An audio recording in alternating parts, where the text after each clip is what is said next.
Lord of Jesus Christ, and welcome back to Social Ethics. Today, I want to give you a brief overview of magisterial Orthodox social teaching, and I'll come back to that phrase, magisterial Orthodox social teaching, in just a moment. But what we're concerned with today is how the church helps us or guides us as we navigate the challenges that we encounter as members of a free society. I want to use the phrase magisterial Orthodox social teaching because I think a lot of times we have fallen into the habit of taking our guidance not from the teaching of the bishops, but from scholars or seminary professors. Now, to be sure, scholars, seminary professors, priests, individual bishops all have something to say, as we'll see as we go through the lecture this today. But fundamentally, we need to also, or not, we try that again. We need to not minimize those times when the church has spoken through assemblies of bishops. So, for example, the basis of the social concept, which comes out in 2000, was written by, was published under the authority of the bishops of the Moscow Patriarchate. The document by the Ecumenical Throne for the Life of the World Towards an Orthodox Social Ethos is published by under the authority of Constantinople. So these are documents that have a fair amount of weight in the life of, in the case of the basis, the local church in Russia, and then for the life of the world in the life of the church more broadly or universally. So I want to focus here and in this class on the things that bishops have said for us. All right, so let's get into this, please. What we're going to talk about today. First of all, there'll be an introduction in which we'll talk about the need to talk to other people and to have a sense of how, as Orthodox Christians, we understand freedom in the civil order. This will lead us to a consideration of really the costs of liberty, especially in the context of American democratic capitalism. Then we'll move on to how our social ethics are really oriented primarily, though not exclusively, towards evangelism rather than public policy. Finally, we'll conclude by talking about how, though we share one faith as Orthodox Christians, we quite reasonably, quite appropriately, come up with different solutions to some of the challenges that we face in American culture, and that's not bad. That's just the nature, for lack of a better way, the nature of the beast. So we need to talk to people. And this is essential, I think, for any hope that we have of talking about social ethics in a credible way. This is especially important in the American context because Americans are very much used to offering our opinion or sometimes just giving our opinion, whether it's asked for or not. So if we exclude people from our conversation, even people who disagree with us, that's going to impact in a negative way the credibility of the church's social witness. So this means that we need to engage with the insights that we find in other Christian traditions. We also have to be involved with non-Christians and even non-believers. And this is important not only in the pursuit of the truth, but also in the church's self-interest. What I mean by that is this: if we're really interested in what is true, then we will accept truth no matter who says it, and we won't exclude other voices, people who disagree with us on some issues. Will, just because they disagree with us, we will listen carefully to their perspective, to their concerns, and try to discern what is true in that. But it's also in the church's self-interest to do this, especially when we consider the evangelical focus of our ethics, because one of the best ways to encourage people to consider life in the Orthodox Church is actually to listen to them. Nobody is going to give us a fair hearing if our approach to them is sit down, shut up, we know the truth, we don't need to talk to you. We also need to keep in mind that other Christian and non-Christian traditions and the insights of non-believers all influence how Orthodox Christians understand or misunderstand the church's moral teaching. And by the way, the same is true for this with dogma. I work as a university chaplain, and often students come to me with an understanding or a misunderstanding of the church that they got from talking to, say, evangelical Christians or Roman Catholics or non-believers. So what happens is primarily this. If we are not engaged in the conversation about our own social ethics, other people will step into that vacuum and will catechize our faithful according to some other tradition. So it's very important that we listen to people so that we really know what's going on. Make sense? I hope so. So let's begin by talking about how the church understands freedom in the civil order. We read in For the Life of the World that in many countries today, civil order, freedom, human rights, and democracy are realities in which citizens may trust. And to a very large degree, these societies accord persons the fundamental dignity of the liberty they seek to pursue the good ends they desire for themselves, their families, and their communities. This is very important that people be allowed the freedom they need or they desire to follow their own conscience. If this doesn't happen, then then something of human dignity is lost, but also the ability of individuals to come to the church is lost. People have to be free to follow their conscience, and that means sometimes that the church will have to tolerate error and tolerate immorality in the larger society, because failure to do so, to extend that tolerance, will have greater negative effects on the evangelical life of the church. The other thing to keep in mind is that the kind of freedom that we have in an American context, especially, is a very rare blessing, as we read in For the Life of the World. Indeed, viewed in relation to the entire course of human history, the document goes on to say, it would be irrational and uncharitable for Christians not to feel a genuine gratitude for the special democratic genius of the modern age. Those of us who have come to the church later in life, our ability to become Orthodox as adults was really based on or made possible by not only divine grace, but this whole life of civil freedom in an American context. Those of us who have come to the United States, say from Ukraine, to study are also beneficiaries of this kind of civil freedom. Our ability to follow our conscience and to live the kind of life that our conscience tells us to live is something that is made possible in a democratic society. And so we are the recipients of that. And so the church says there should be gratitude in our hearts for this freedom. So what, as Orthodox Christians, do we mean by freedom? In an American context, freedom is frequently defined in negative terms. It is freedom from the constraints of government, freedom from social pressure, basically freedom from other people telling me what to do. In one sense, this is not bad. Again, see what I said a moment ago.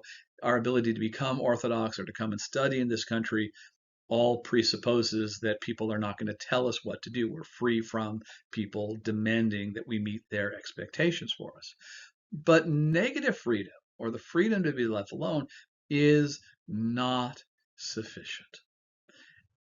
And this is something that we always need to come back to. Freedom brings with it certain moral obligations for both the church as a whole and individual believers. To be free from external constraint, brings with it moral obligations. And this means that the church needs to learn how to navigate the challenges that we face in a free society. The and what for and we mentioned this in the last class. People are free or not to come to liturgy on Sunday morning. They're free or not to obey the church's moral teaching. So we need to learn how to make compelling arguments for what it is we believe as Orthodox Christians. I need to be able to give people a reason to attend church. Several years ago, I was working with a parish, was invited to a parish to work with them on their stewardship program. And I began by asking, let's imagine a young married couple with 2 hours who have 2 free hours on Sunday morning and $60. Why should they spend their 2 hours and $60 here in your parish rather than going to brunch? And people were really quite taken aback by the question. But what I was trying to get at is that the parish needed to give people a good reason, a reason that made sense to these people to participate in the life of the parish, to be stewards of the parish. So we need to learn how to make compelling arguments, and this is to our advantage. This will make us better Orthodox Christians as we learn how to persuade people to participate in the life of the church. The first thing, though, that has to happen is that I need to avoid assuming that people are going to be compliant. They're going to do what the church tells them to do. Again, it's a struggle I have, challenge I have with undergraduates all the time. They may have been raised in the church, they may have been very faithful Orthodox Christians when they were in high school, but now they're in college, and I can't simply assume they're going to be at liturgy. I have to encourage them. I have to make good arguments. And it doesn't mean try to browbeat them, but I mean to give them reasons to participate in the life of the church. One of the ways in which I do that, one of the ways in which we can do that, I think, is to cultivate, as we read in For the Life of the World, a gratitude for the liberty that we have. I think it's important that we emphasize to our faithful of how rare and valuable are the democratic freedoms that we have as Orthodox Christians in America. Emphasizing our freedoms doesn't mean simply staying with negative freedom. It also means emphasizing the responsibilities that come along with our freedom.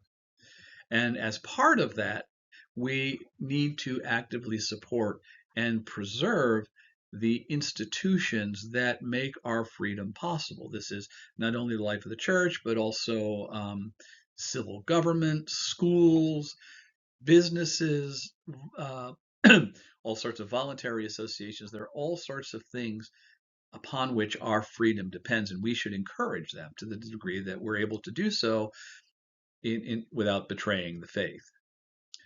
Finally, when we talk about freedom, civil freedom, we understand that it's important because it possesses, or it allows the church to live her evangelical life.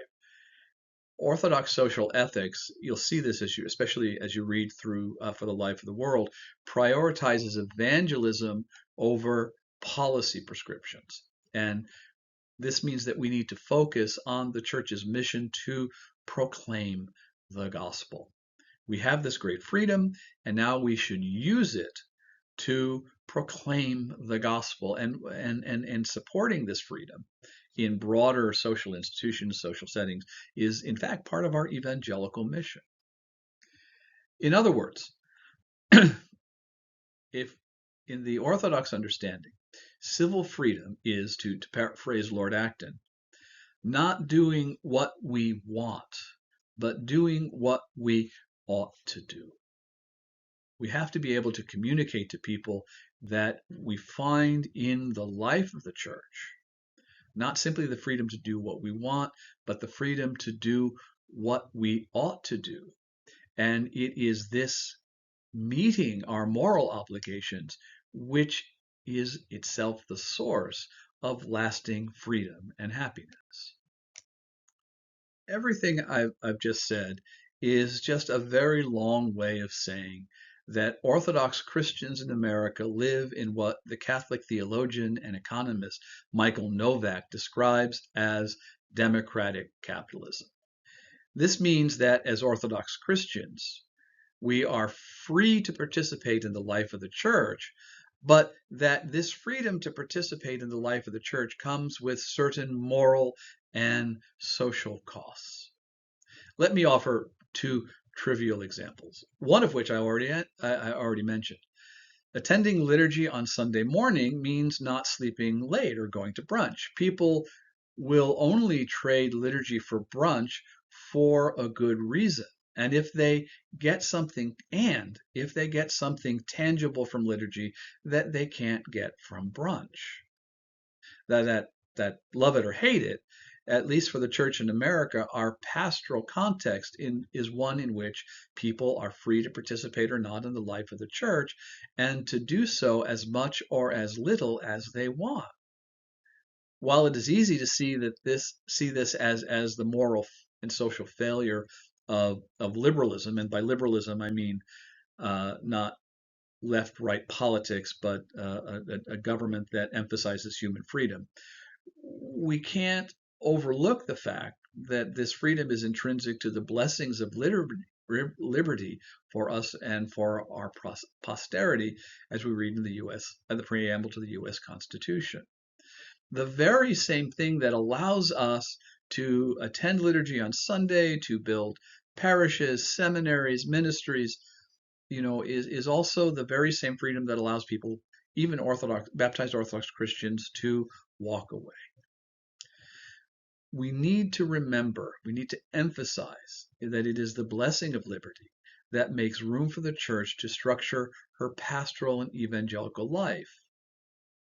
But if we don't extend this same freedom to other traditions and products, let me rephrase that. If we don't defend and explain what this freedom really means, other traditions and projects will fill the void left by our neglect, as I said a moment ago.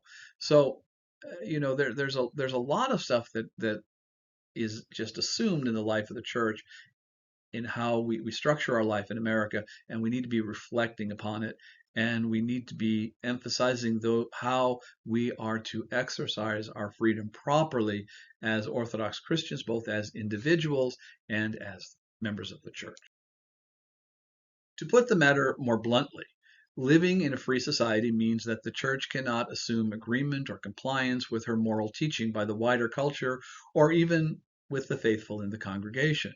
Instead, the church must learn to make winning arguments supported by tangible actions about the truth of the gospel and the moral tradition that has developed over the centuries as a consequence of the church preaching to every creature the good news of Jesus Christ risen from the dead. We simply can't assume that people will believe. We have to put in the effort to help them believe, to understand why believing is a good thing, and honestly why believing is also to their advantage. In doing this, we cannot, however, minimize or forget any more than we can exaggerate or obsess over the cost of life in a free society. There are just great social and moral costs to our ability in America to do as we see fit. Freedom, in other words, is not free, it's expensive. And it's a cost that we bear across all the dimensions of human life. That's simply it. It is hard. It is very hard to be an Orthodox Christian in America, not because America is a bad place, not because the West is a bad place, but because it's fundamentally a good place. And if we are not responsible individually and as the church, then no king will step in, no government will step in to do for us what we will not do for ourselves.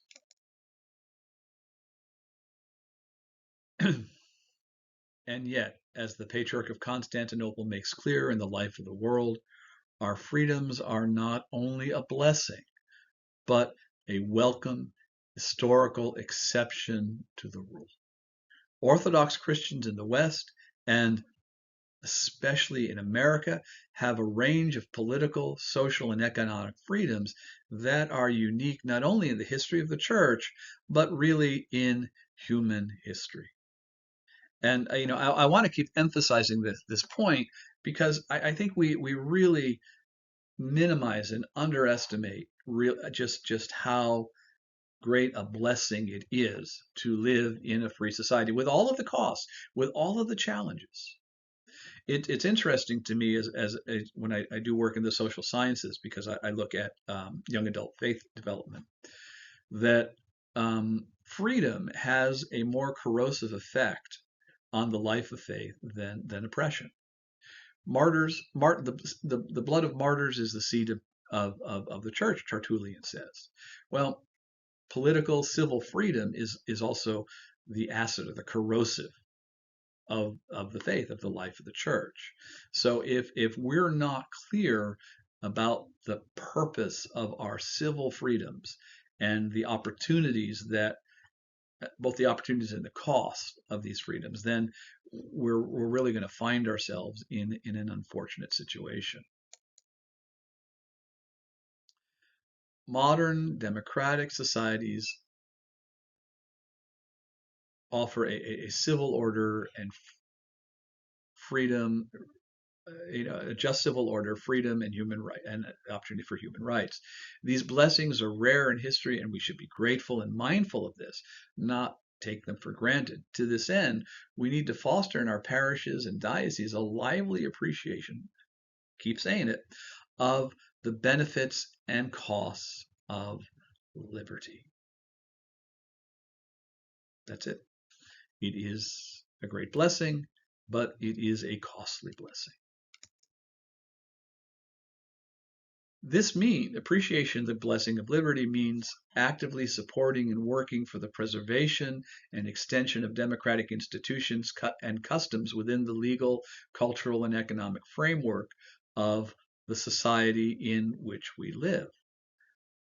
Essential to our vocation as Orthodox Christians, who are also citizens in a free society, we must be on guard against a dangerous temptation to surrender to what, in For the Life of the World, is described as a debilitating and, in many respects, fantastical nostalgia for some long vanished golden age, and to imagine that it constituted something like the sole ideal Orthodox polity. Fidelity to the gospel and fidelity to Christ and the gospel, as well as the myriad demands of citizenships, require that we cultivate a spirit of what we might call epistemological humility, rooted in gratitude for the blessings of liberty and for those who made this possible for us, both as individual Orthodox Christians and as members of the church. One of the single worst things that we do is this tendency that you and Schmemann complains about this in the 50s and 60s, to imagine some golden age, whether it was he said Holy Russia or the patristic era, where the church did everything right and all Orthodox Christians were faithful. There was no golden age. There were times where things were better or worse. Our times are like those other times. There are good things, there are bad things, and we just need to cultivate a sense of humility for what is possible in the situation in which we live, and that humility should bear fruit in gratitude for the situation in which we find ourselves. This mix of humility and gratitude also plays in a role in our embodying the evangelical character of Orthodox social thought. The church, we read in the basis of the social concept, is the assembly of believers, and our Lord Jesus Christ calls everyone to join. More than just the incorporation of individuals, the salvific mission of the church includes the creation deified and God's original design for the world and humanity fulfilled by the power of the Holy Spirit. This means while morality and so public policy have a role to play in the church's mission, it's always secondary. Again, as we read in the basis, policy is secondary to the church's primary vocation as the body of Christ.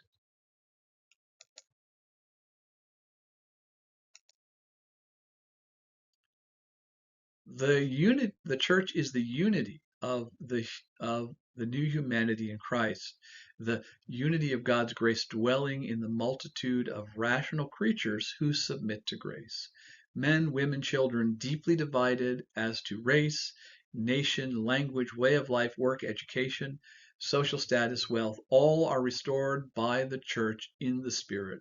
All receive from her one nature which is beyond corruption, the nature that is not affected by the numerous and profound differences by which people differ from one another. In her, that is in the church, no one is at all separated from this common nature, as everyone is as if dissolved in one another by the simple and indivisible power of faith. This unity, as we've pointed out at the beginning, is presupposed by our social ethics. And this is why dialogue, both within the church as well as those outside the church, is essential. Our unity in Christ is also why the church can support democracy, and I would argue the free market. No person or institution has a monopoly on truth or moral goodness. This isn't relativism. It is rather to say that while the church has something to say about the importance of economic justice, for example, she has no special insight into the rate at which income should be taxed or what a minimum wage should be. This isn't to say that the church can't point out injustice. It is rather to say that having done so, the church and especially individual clergy should be circumspect in offering solutions that require an expertise they may not have. So on the one hand, yes, we see that the church embraces all humanity and that everyone and everything is our concern, but it's tempered by the fact that as individuals, or whether individual Orthodox Christians, individual clergy, even individual gathering of bishops, we don't necessarily have the expertise to answer every moral concern that's out there. Which is why, as an expression of unity in diversity, we actually, yeah, we need to just to talk to people, and we just need to talk to people because I need to talk to people because I don't know stuff. This is why, to return to the point I made at the beginning, the church must include the insights that come from other Christian traditions, from non-Christians and non-believers. In addition, and especially in an American context, it's important to remember that these people have helped secure freedoms for us. Engaging with their thoughts and their struggles requires, however, that we go beyond polemics and understand their very positive contributions. Many members of these communities have historically played a key role in securing the very blessings of liberty that we as Orthodox Christians enjoy as members of a free society.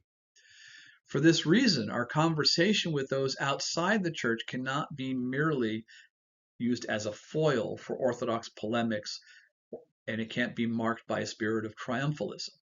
We must rather work to understand what these individuals have said and why what they have said is important and has a positive contribution to make to Orthodox social ethics. Think, for example, of Washington's letter to the Jews, I think it was in Rhode Island, who were very concerned about their own religious freedom after the revolution. And Washington made great pains to tell them that, in fact, their religious liberty was secure in America. Closer to home, as um, Orthodox Christians in America in the late 19th, early 20th century were often the object of the unhelpful attention of the Ku Klux Klan or the Know Nothing Party or of American nativists who did not see us as really contributing something of value to America. Sometimes that resulted in violence, churches being burned, priests being attacked, but just as frequently it meant that Orthodox Christians would be proselytized. People would try to convince us, our faithful, to leave the church. There's this whole history of American political philosophy and understanding of how civil discourse is supposed to be engaged in that we've benefited from. We have had people historically who have defended us, if by no other reason than by opposing the Ku Klux Klan. I'm a university chaplain, again, I keep saying, and I can depend on my colleagues in other traditions to defend the concerns of Orthodox Christians on campus.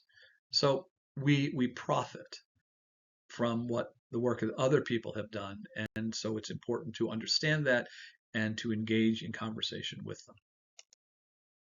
Our concern for being grateful for the blessings of liberty, our need to engage in conversation not only within the church but also with those outside the church, is why in both the basis of the social concept and for the life of the world, the primary emphasis is on proclaiming the gospel rather than on offering policy prescriptions. For the life of the world, for example, provides general guidelines to, as says in the introduction, to discuss difficult questions. So the church doesn't just say go out and have random conversations. She does provide some guidance to us about what the general concerns are, moral concerns are that we have as Orthodox Christians. The basis of social concept likewise offers guidelines for bishops, clergy, and the laity to pursue conversations about moral concerns. But in both cases, as we read in For the Life of the World, the church is only offering general guidelines to difficult questions rather than clear-cut responses to social challenges. Again, we see this as well in the basis, where we are told that the document gives a number of guidelines to be applied, but not necessarily answers. As pastors, we need to be very careful that we adhere to the same limits in our teaching and preaching on social issues that we see in the documents that we're looking at this semester. We can offer general guidelines, but we have to be very careful about offering specific solutions because, well, I'll tell you in a moment. It sometimes can be kind of frustrating when we hear the church offers guidelines and not specific solutions. One of the things that's interesting in both For the Life of the World and the Basis of Social Concept is that the documents, for all that they talk about guidelines and being concerned with evangelism rather than specific policy, stray into giving specific policy suggestions. And I find that to be unfortunate. Hopefully, as the semester goes on, we'll be able to look at some of those more specifically. But I think when we get into specific policy solutions, it tends to overshadow the evangelical life of the church. It also, though, I think sows an unnecessary kind of confusion. Quick example. Several years ago, I went to the Right for Life March at the state capitol here in Wisconsin, and I was talking with the pro-life people, and I talked with the pro-choice people for that matter, and I asked them what kind of policies they were interested in seeing enacted. And what became very clear, again, in both cases, is that nobody really had anything beyond abortion should be illegal or abortion should be legal. Um, they just had these very broad sentiments about what the state should do without anything in particular. But policy is always concerned about specific solutions. And I found it from the pro-life witness to be quite unfortunate, as someone who is both an Orthodox Christian and pro-life, that they were stirring up a great deal of resentment in pro-choice people without any particular profit for the gospel. In fact, all they were really doing was annoying people and giving people in the pro-choice camp reasons to not listen to the gospel. In fact, when someone saw me leave the march, they said something really quite insulting to me. I won't repeat it. It was really quite offensive. But I didn't walk away. I had a conversation with the person. I didn't convince the person who insulted me, but the people around me were at least became willing to give me a hearing. And that's because I stepped out of the policy concern and was more interested in evangelism. So that said, while we focus on evangelism, not policy, this can't be done. This emphasis on evangelism cannot be done at the expense of what the Apostle James calls good works, because faith without works is dead. If we shouldn't minimize, this means that we shouldn't minimize the philanthropic concern of either document, but we must resist the temptation to elevate these concerns to such a degree that they overshadow the evangelical character of our social ethics. Our interest in social ethics is meant to serve the church's mission to shape and, when needed, reshape society according to the demands of the gospel.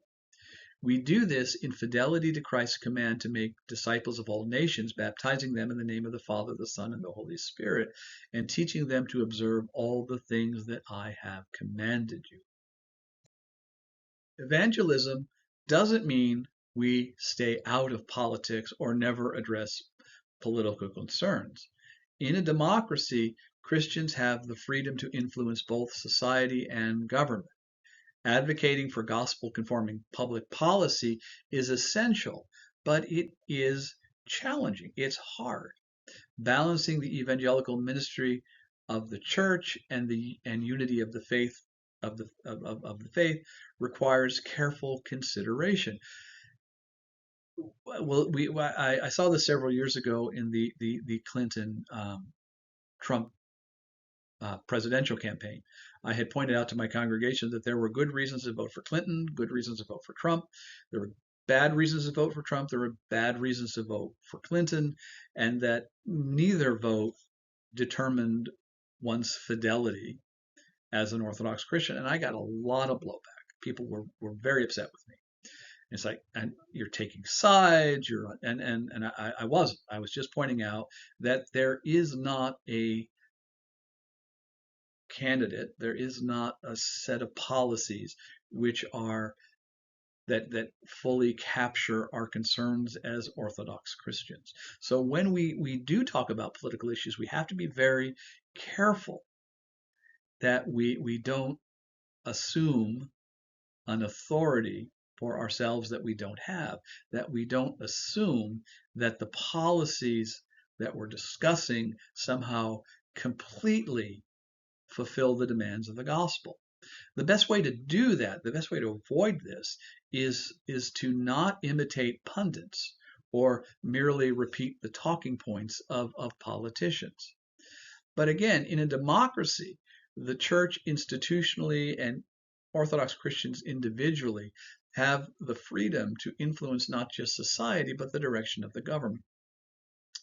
Exercising our role as citizens and advocating for public policies that conform to the gospel is a good thing. Doing so in a manner that is not only just and prudent in the civil order, but also advances rather than harms the evangelical ministry of the church or compromises the unity of the faith, is a delicate task. And frankly, Few of us are up to the challenges. It's much easier in this case for me to model myself after a cable TV pundit. But when I do that, I betray the gospel. So what I discover is that sometimes the best response to contemporary, especially political concerns, is simply to be silent.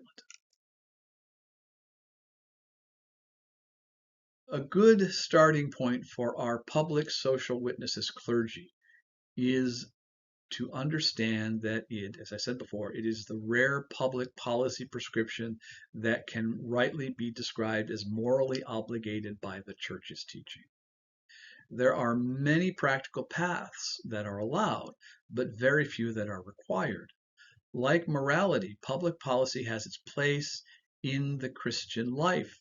However, as I'll argue throughout through this class, it must remain secondary to the proclamation of the gospel that Christ is risen from the dead, trampling down death by death. So, when we wade into the world of social ethics, we need to do so with a great deal of humility and prudence. The best way to cultivate that humility, to cultivate that prudence, is simply to be grateful for the blessings that we have as Orthodox Christians living in a free society. Be grateful for the blessings of liberty in the civil, the social, and the economic orders. And only to the degree that you are grateful, then begin to speak about social issues. All right, we'll stop here for now, and yeah. Remember, we're going to have our first video chat on September 28th. I sent you all links to that. I believe it's at 2 p.m. Central Time, which is 1 Mountain and 3 Eastern. So looking forward to talking to everyone face to face. God bless you, and talk again soon.